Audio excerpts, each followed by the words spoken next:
Dick, it'd be good if the people who hear the message pass it. That would help and get the word out.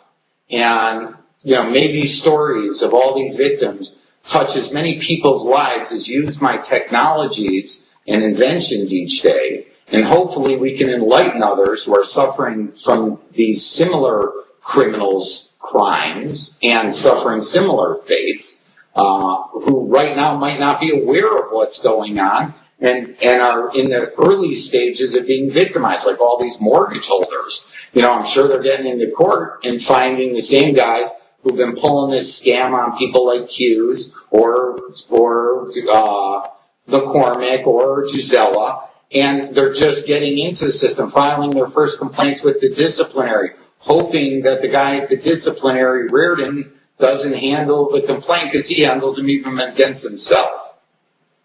That's a real piece, by the way, that Guy Anderson discusses in her letter I read into the record here for your viewers. He's the head of the disciplinary department. Again, he's handling his own complaints. But anyways, there's a lot of people who are probably just in the first processes, millions in fact, on these home mortgages, on their 401ks, on their bank stocks with WAMU, on their bank stocks with JP, on their stock portfolios that have been damaged in pension funds. And, the lawsuits are going to start piling up, and who's going to be doing anything about it if these guys are still in charge? And that's why I say, charge them with their crimes, try them. If they're innocent, they will be vindicated in a court of law, and they'll go back to being judges. If they're guilty, they'll go to prison and trade in their legal robes for prison garb. And I'll drive the bus happily to the prisons they were going to put your children in for no other reason than profit.